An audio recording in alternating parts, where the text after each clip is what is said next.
Our guest is now here with us. After 3 years of construction work on the 157-kilometer Lagos-Ibadan standard gauge rail line, the project was eventually commissioned last Thursday in Nigeria's commercial capital, Lagos. Undoubtedly, the project is expected to ease the commute and the transportation of goods between two of the country's major cities. But as Nigerians eagerly await the commencement of operations, many continue to raise concerns about the viability of the project, given the federal government's penchant for subsidizing railway services in the country. Also, as part of efforts to tackle insecurity in Nigeria's maritime domain, the Ministry of Transportation has been laying down the framework for an integrated maritime surveillance and security infrastructure, codenamed the Deep Blue Project. And this is being done in partnership with Israeli company Homeland Security International for training and equipment, and the Ministry of Defense, chiefly the Nigerian Navy, in collaboration with other security forces, including the Army, the Air Force, and State Security Service for enforcement. We're here to allay any concerns about the Deep Blue assets already installed, with the breakdown of how the security system is being put together, and the Lagos-Ibadan line, which was largely financed with Chinese loans, is the Minister of Transportation, Honorable Rotimi Amaechi. He'll also be speaking to us on plans to extend the rail line to other parts of the country as originally planned. Welcome to the morning show, Mr. Amaechi. Thank you for joining us. Thank you very much. Well, I guess congratulations to being in order on the commissioning of the Lagos-Ibadan rail line last week by President Muhammadu Buhari. But at the moment, that Lagos-Ibadan rail line, the service that is provided is really still skeletal. When would the rail line be completed and it will become fully operational? And what are the plans in place for the planned extension of that rail line from Ibadan to Osogbo, to Ilorin, to Minna, to Abuja, all the way to Kano? Well, Ruben, coming from you, I should be appreciative of your congratulations, your message to other Nigerians. but then what to say to you is that the rail line has been completed. There's nothing that indicates that it has not been completed. Why the services are still skeletal is because there's what they call communication and signaling. Now, it takes 6 months to know that equipment is in perfect condition. You continue to test the equipment so that you don't have any train accident. So we are moving from 2 services in a day to 4. It will be gradual progression. I believe that by the end of the year, we'll be doing 16 trips a day, which will be phenomenal. Yeah, but I asked about the plan for extension all the way to Kano. Again, I'm happy you're asking that question. I thought we were being criticized for taking the loans. Now everybody's asking, when are you bringing the rail to my village, not even to the city? As soon as we get the Chinese loan, we will commence the construction of Ibadan to Abuja. But before the end of this month, we should commence the construction of the Kano-Kaduna rail. We've already mobilized the contractors with some funds.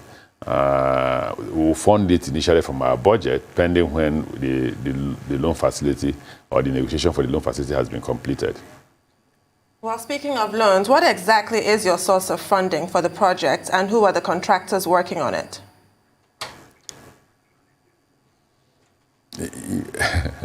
A good question. Even when Ruben Abati was speaking, he did say the loan was from the China. I mean, the project was funded from the Chinese loan. And like you know, we're waiting for further negotiation to conclude the negotiation of the Ibadan to Kano. Because we don't have time, COVID or no COVID, we will commence construction with the money funded from the budget between Kano and Kaduna. When the loan negotiation has been completed, we will commence the Ibadan to Abuja. We believe that we should be able to complete the Kano-Kaduna one before the end of the government, while the one from Ibadan to Abuja may be completed just some few months after we leave office. But before we leave office, we should have been able to take it to about 80% completion. Okay, two things. Number one will be, can you just let us know the way it will go from Ibadan to Abuja, the stops, the areas, the knock-on effect on the economy? And secondly, when people do infrastructure like rail, it normally should pay back over a period of time. When is that payment, that payback going to start? When are we going to start making, some money at least to service our debt from rail? Is there anything on ground for payback? And let me go to your Kaduna line. A lot of people are complaining, Kaduna to Abuja, that the cost was increased to 3,000 because of COVID and social distancing. Now that there's no more social distancing, a lot of people are back on the trains full time. The cost is still 3,000. You're asking, is that things, when things go up in this country, don't come down at all? At all, it shouldn't come down. Why should things go up and come down, if you say so, Ruben? Now, let me be a bit more serious. First is that I've already mentioned on several interviews I've attended that the Ibadan one will go from Ibadan to Osogbo, which is the capital of Osun State. From Osogbo, we will go to Ilorin to Minna to Abuja. These are state capitals, but it will pass other communities like the Jeddah and other areas, and then you get to Minna, and then from Minna to Abuja. Then Abuja one to Kaduna is already constructed, and then it will go from Kaduna to Kano. That's that. You're looking at where economic viability. Ruben, I'm not aware of anywhere in the world, please help furnish me with information, where rail lines have been used to pay back such loans. Nowhere, anywhere in the world, anywhere. Is not, if you leave the rail as it is, not economically viable in terms of cash.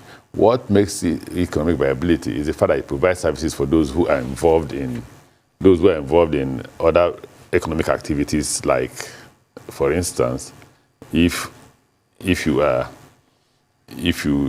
manufacture in areas where the rail will pass through, then you can be sure that the rail will provide you transportation and logistics. Now, because of the capacity of the rail to provide logistics and transportation, it impacts heavily on the economy, and then reduces cost of transportation, creates employment, and improves on economic activities. That's what will happen. But currently, I'd like to share with you the information that, as we're talking today, we've moved from the 70 million revenue that accrues from Abuja to Kaduna to 350 million as at last month, which means once we remove the operational costs, we have started paying back the loan, even though that will not be the only source of repayment. Well, Honorable Minister, where China, under its Belt and Road Initiative, has been giving a lot of loans to developing countries, either in Asia or Africa. But there is also this concern about how Chinese loans can be very tricky. What kind of loan security do we have in place in Nigeria to prevent Nigeria from getting into the Zambian situation, when Zambia ran out of options for servicing its loans? China has practically taken over the national assets of Zambia, including the national electricity company, ZESCO. How do we prevent that from happening here in Nigeria? What plans do we have in terms of security? Ruben, I'm not aware of your information. What I'm aware of is the fact that when you take the loan, you expect to pay back. And as we're talking today, we're paying back. Ruben, under the regime of President Goodluck Jonathan, the loan for Abuja Kaduna was taken, about $500 million. Ruben, as we're talking today, we've paid over $150 million on that loan. And Nigeria has never defaulted when it comes to loan repayment. I don't also expect that we will default in any other loans that we have taken. The loan for Ibadan to Kano is about $1.5 billion. The rest, $500 million, came from our budget. I expect that whatever loan we take, we'll be able to repay. I'm not aware that there's any clause in the loan agreement that hands over any of our national assets to China. Yes, when you default, they may go to court. It depends on the outcome of the court case. So I'm not aware that there's any of the clauses signed by this government or the previous government of President Goodluck Jonathan that mortgaged any of our national assets. Well, now let's move to maritime security and the Deep Blue project. We watched a brief video on that before we started this conversation on the collaboration between Nigeria and Ghana, which underlines the importance of security of our coastal area. So can you talk about the Deep Blue project and what exactly it serves to give to Nigeria in terms of maritime security? Now, if you observe before we came, a lot of contractors were contracted to provide security for oil companies in the water. In fact, there was a case between us and OMSL in which OMSL provides about 2 or 3 or 4 boats to the Navy, and they collect 2,500 per vessel for the first day and 1,500 for the second day for about 30 days. In a year like 2020, they made about $67 million. And when you hand over the security of the country to private individuals, it becomes very challenging. And when we took over, we felt that's not the responsibility of OMSL and other so-called security contractors. We had to get a company to provide us with equipment and training. So the president kindly approved that Navy, the police, the Army, the Air Force should be involved in providing security with those equipments that we have provided. So what the Deep Blue project does for you is that you have about 3 helicopters, 2 fixed-wing planes, you have about 17 to 18 boats, then you have about 2 vessels, you have drones. What it does is that it gives you information where these criminals are, those who go and destroy the pipes just because they're looking for oil to bunker. It provides you those information, and you then deter them or you arrest them. That's what it does for you. So we're able to provide security in the coastal region, both on land and on the sea. Now, those who provide the coastal security on land will be the Nigerian Army and the police. And we've provided them with all the necessary tools that they need. We have ammunition, we have vehicles like APCs and all that for patrol by the coast. All that we believe will begin to yield fruit between now and next year.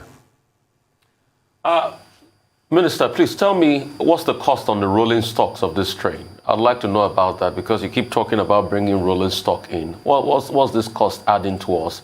And can't we get to a level where we can start to, do at least some of the refurbishment of some of this rolling stock here, or even production? I mean, if the industries were working, if Ajaokuta and the likes were working, we should be able to do rolling stocks in this country. So what's the cost of that, and when are we going to get to that stage where we start to probably assemble these rolling stocks here?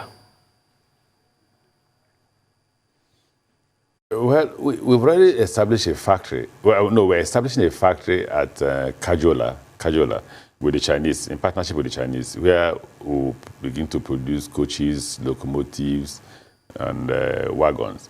Currently, they are assembling wagons. They will begin to assemble wagons there by the end of this year. Now, what did we do? We ensured that out of the wagons we're supposed to buy from China, we asked them to bring in only 15% and assemble the rest here in Nigeria. After 5 years, they will move from assemblage to manufacturing or fabrication of those wagons here. We also believe that in that 5 years, they should begin to assemble coaches, if possible, locomotives too. But it's difficult to actually manufacture locomotives where you don't have the necessary tools. But at least we'll start assembling the coaches. The question you ask is as if we should have been doing that by now. But we didn't just wake up by now. This is the first time that the government is beginning to focus attention on railway. And you just can't start 3 years ago. Suddenly we are beginning to produce or manufacture locomotives and coaches. It will take time. We've sent some of our children to China to study the Chinese technology on railways. We are establishing a transportation university in Daura, which will be managed by the Chinese for 5 years, and train our young men and women. By the time they finish all this training and there is a transfer of technology, we should be able to begin to even lay our own tracks to ensure that we don't continue to import that technology. We then transfer the technology to ourselves and ensure that we learn how to do it ourselves, including the production of the rolling stock. How much is the current rolling stock for Lagos Ibadan? About $500 million. And most of them have come in, apart from the 85% of the locomotives that we are asking them to assemble here. And that will be done before the end of the year. But the rest coaches, locomotives have arrived. They are at Papalanto. Well, we've been talking about Lagos Ibadan all the way to Kano, Abuja, Kaduna. Is it possible for you to give us a picture of the rail line projects in the south and the southeast? I know there is Itakpe to worry, even if recently some funny characters went and removed the rail bars. And I guess that's also something you would like to talk about. You know, you construct these rail lines, but they go and remove them. But first, the plan for the south and the southeast and how that part of the country will be linked, and what you are doing about the security of those rail bars that people have been stealing. Okay, first is the Port Harcourt Maiduguri will start. We are trying to start Port Harcourt Maiduguri this June. What is holding us from starting Port Harcourt Maiduguri this June? What may be holding us from starting Port Harcourt Maiduguri this June is the approval of a consulting engineer. We are waiting for BPP to conclude their studies. If they give us approval, then we'll go to cabinet. The moment cabinet approves the supervising engineers, which is the consulting engineers, then we'll go to site. Because already we've also mobilized the contractors from our budget, pending when the loan agreement is reached. And with the money we've mobilized the contractors from our budget, they should be able to start from Port Harcourt to Aba. We believe that when we start, before the end of this year, we should be able to get to Aba in terms of laying of rail tracks. I don't know about the terminals yet and the signaling, but I'm sure we'll get to Aba by the end of this year with the rail tracks, if not up to Maher. So but the Port Harcourt Maiduguri will start this June. I also expect that Kano Maradi will start this June. I didn't say July. What I'll be waiting for funding will be Ibadan to Abuja, but the rest of them will start this June. Yeah, I talked about the security of those rail lines. Now that we've seen reports of people cutting off the. Yes. Please go ahead. I'm impressed by the fact that the cutting off this did not take place in the south side. It took place in Kogi. It took place in Kogi. What they cut off was a siding. It's not a bar. It is actually a track. And imagine if any train was going to the siding, it would have derailed. And once it derails, people would likely die. I have always accepted or supported those who said they should be, anybody who is found destroying any of those rail assets should be tried for manslaughter. The reason is that if you cut off the rail track, it takes about 800 meters for the rail driver to stop a train. So if he suddenly sees that there is no track at any particular place, even if he applies his brake, it will have crossed the track and will derail. If it derails, people will die. So anybody caught doing that, if you ask me, the law should be amended to include the fact that he'll be punished for manslaughter if found culpable by the court. That would be my recommendation. Then what are we doing? We have the Nigerian Railway Police that is going and inspecting from time to time. The next thing we also do is that before we run in a day, we get workers who live in different segments of the rail to inspect and ensure that everything is okay.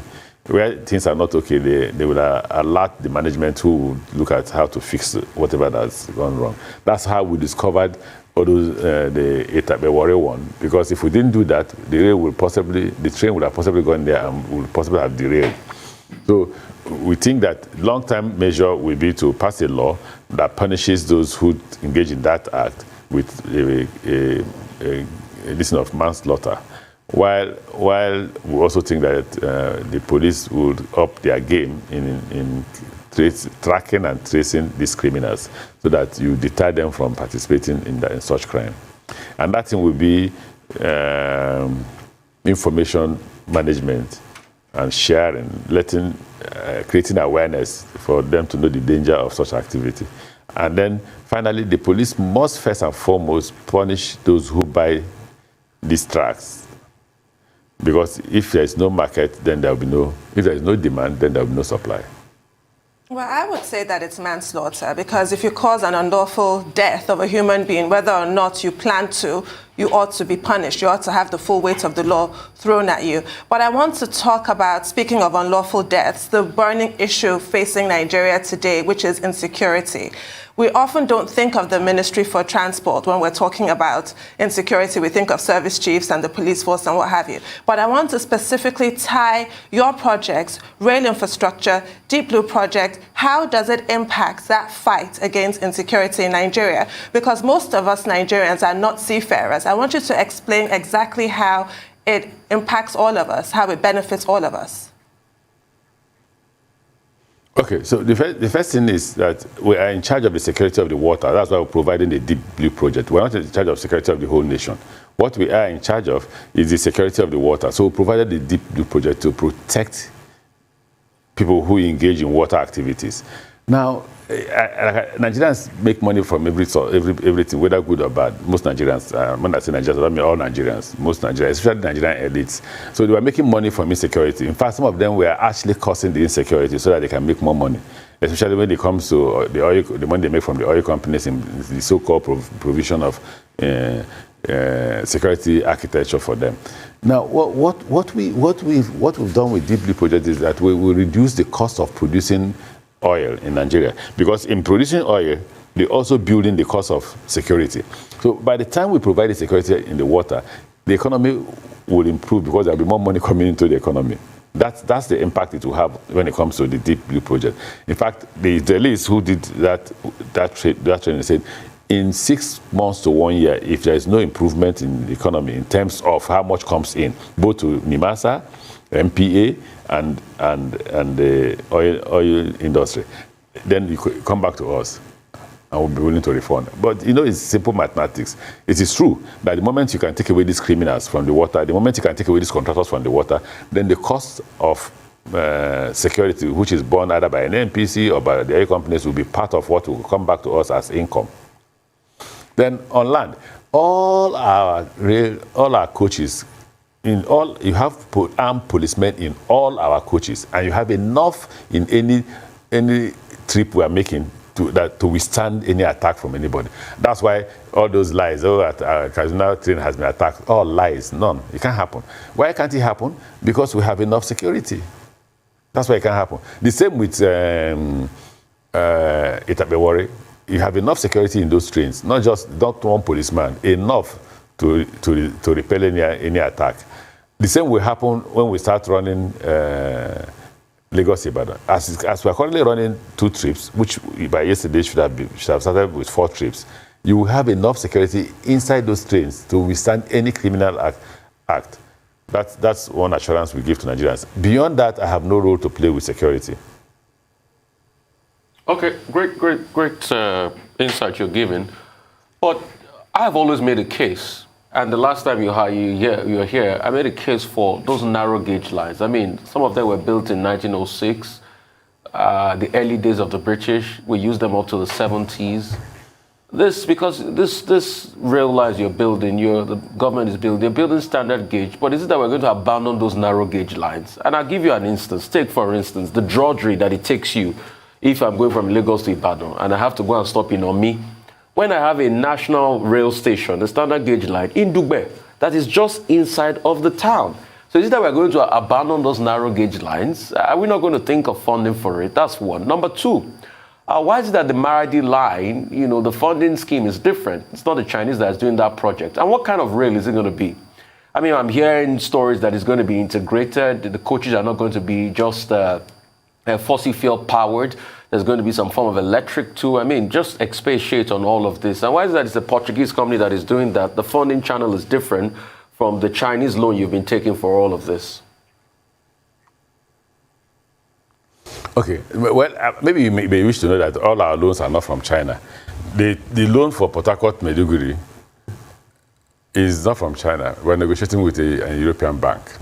The same thing as Kano Maradi, which is also an European bank that may give us the fund.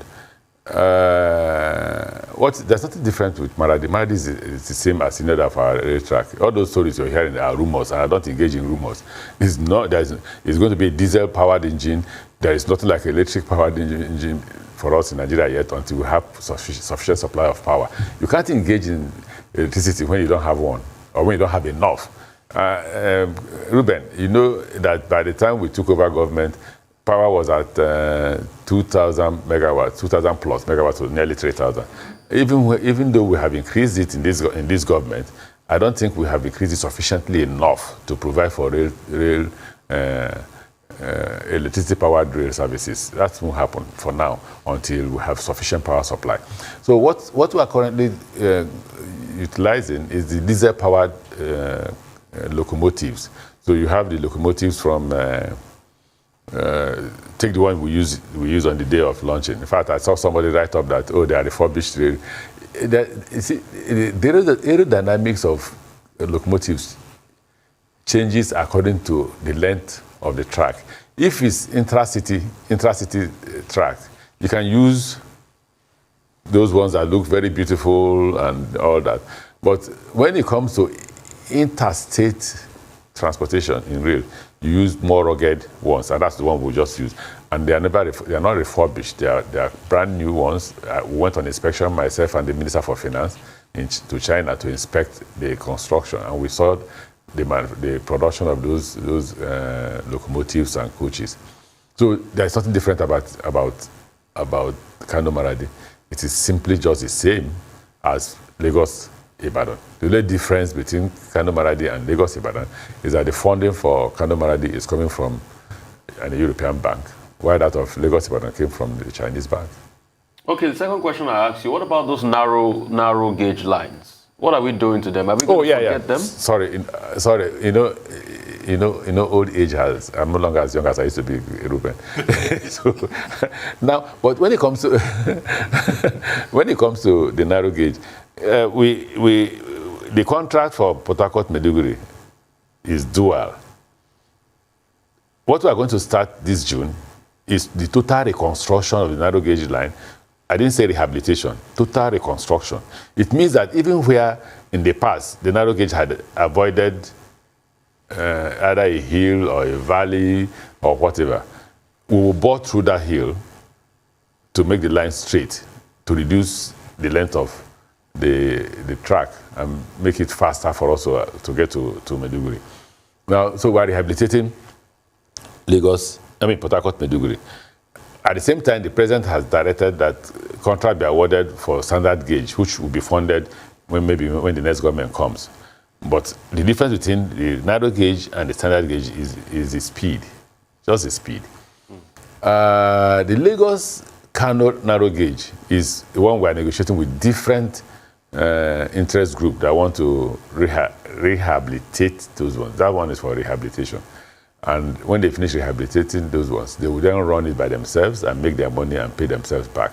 We've not even commenced negotiation, because the first people we had that negotiation with was the GE. But you know what happened to GE?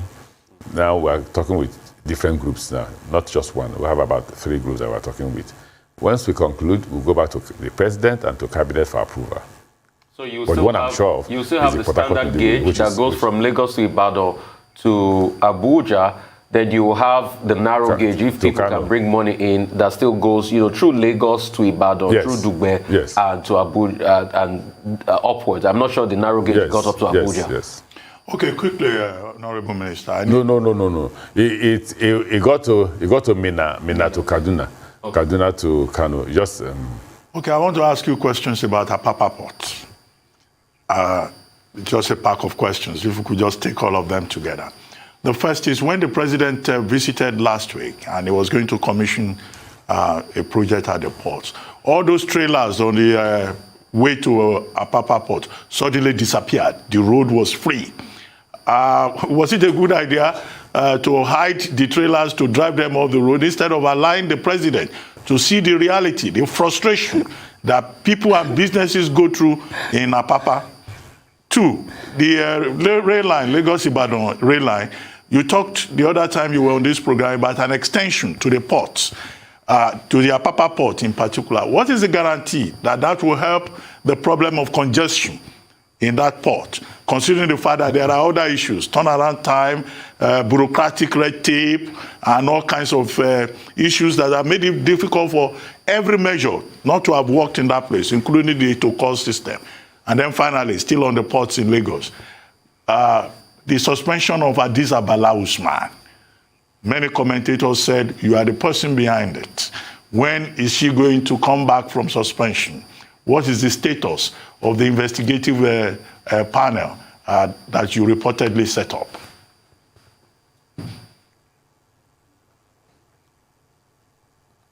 I'm not hearing Ruben again. Ruben, I'm not hearing you. No. Have you finished? I talked about the Apapa ports. The last point I brought up was Hadiza Bala Usman and the investigation that's supposed to be going on and when she'll come back. Yes. So I'm done on the Apapa ports. I'm not aware. I'm not aware that I suspended Hadiza. I'm not the president. I don't have such powers. That power rests with the president. And I'm not aware that Hadiza is actually suspended. What happened? I suspect. Don't forget I said she wasn't suspended. She was asked to step aside to enable investigation to be carried out on MPA, not on her. We're investigating MPA. At the conclusion of the investigation, all the reports will be forwarded to the president, who will make a determination on the way forward. That's what will happen. When will the panel finish? I'm not aware. I don't know. The panel is now headed between Ministry of Transport and the Office of the Head of Service. The Office of the Head of Service contributed 6 persons, including auditors and accountants, and then the Ministry of Transport just brought 5. So it's a panel of 11 that's been instituted to investigate activities of MPA from 2016 to the present day. Apart from that, there's no other thing happening. There's too much noise, just too much noise, especially this day, this thing that is talking about Hadiza MPA. What's the special interest? That I want to know. But again, I'm not going to address it. Well, it doesn't become sub judice, even though it's not in court, but there's a panel. You don't have to influence the panel. I don't have an opinion over that. And I've told you here that it is MPA that is under investigation. And the managing director of MPA has just been told to step aside pending when the investigation will be concluded. And when the investigation is concluded, the president will make a determination or determine what happens next. The other question was, and I agree with you. You see, I was laughing when you were asking the question, how did those trucks disappear? I asked that same question. I was in a bus, and I was in the train when I saw it. Everything had disappeared. Even inside the port that looks like a marketplace, like Oshodi Market, was very well organized. No human beings were found loitering about. No trucks on it. And I just said, whoever did this, then we may need to. What it shows that the problem of the seaport is the problem of efficiency. If they had the capacity in one day, not even one day, one night, because I was there the previous evening. And when I came back in the morning, everything had disappeared. If that can happen in one night, it means that the problem is management. No other thing. And I agree with you that do we need to wait for the president to come before we can be efficient? That's the basic question to answer. And what I did, which will dovetail to that question you asked, what I did was to have a meeting with the terminal operators. And what I told them on Friday when I met with them is that they have to contribute to the reconstruction of the Apapa Seaport. We must rebuild the Apapa Seaport, take into cognizance all the issues that we are seeing now that's frustrating the seaport.